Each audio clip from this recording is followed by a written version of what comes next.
Key West's beloved chickens may not be to everyone's taste. But this week, we went searching the streets for the answer to an unsettling mystery. What happened to all the chickens? We were answering distress phone calls from Key Westers about chickens missing from the post office, Bayview Park,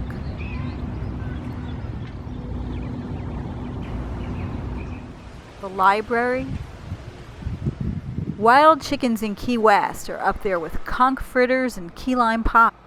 Someone in the Key West Citizen's Voice asked, "Who's killing the chickens? We want the truth." In the library's archives, we learned of many past mysterious mass murders, poisoning, and mass deportation of chickens. Actually, in 2004, the City Commission made national news when it created the position of chicken catcher. People have called money over that. So what happened with the chicken catcher? Because we don't have a chicken catcher. I don't think he was successful. Katha had a message, a rooster that would crow on demand, more or less, for her. And the other roosters, that's the fighting, when you get the macho, I'm the top chicken guy. And so you get this guy comes out and she had, and they come running out to fight him, and she could catch him. But what happened to all the chickens that 2 weeks ago seemed to be everywhere? The Key West Wildlife Center had the key to the mystery. It's the rain. Okay. It's the dirt. Botulism, it's Mother Nature. Sorry, it's Mother Nature. Botulism is a natural component of our world. It lives in the soil. Again, there's anaerobic versions. That means it can live without air. That means it's a pretty nasty creature.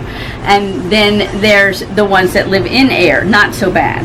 If a chicken feeds out of a muddy area with the ones that don't have air, the anaerobic botulism, it kills them almost instantaneously.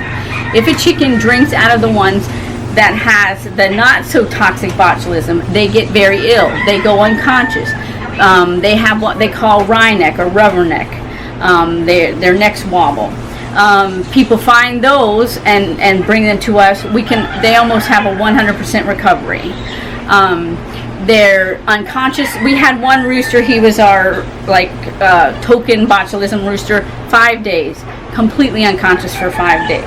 We had to give him sub-Q fluids just to keep him going throughout that time. And when he woke up, he was like, I don't know what happened to me. I was eating my dinner and now I'm in this cage. He was so mad. For the inexperienced, it's hard to tell an unconscious chicken from a dead chicken.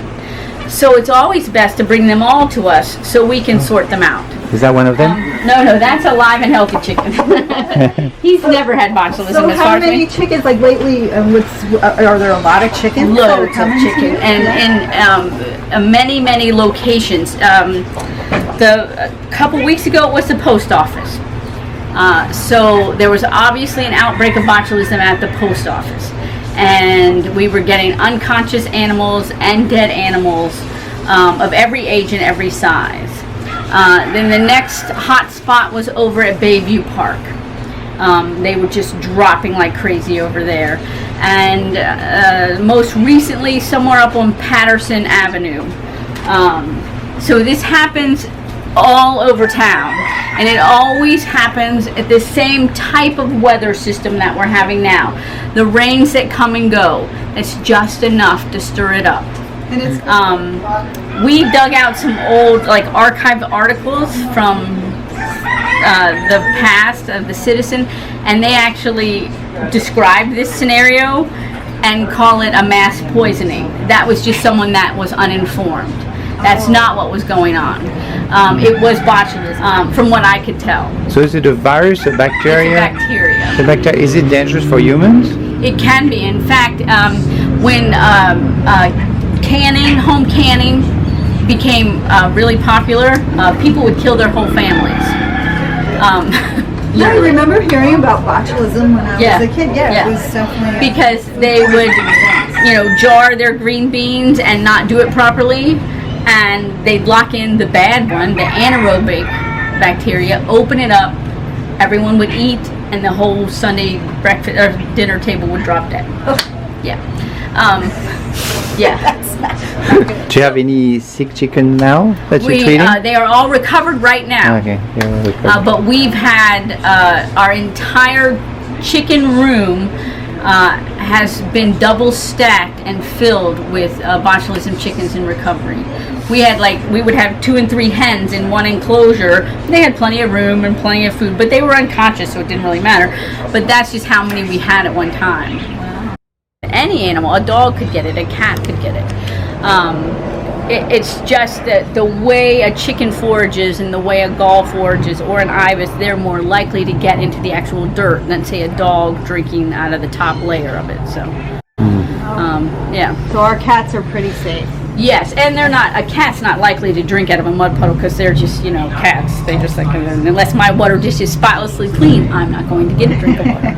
But your dog's a whole different story.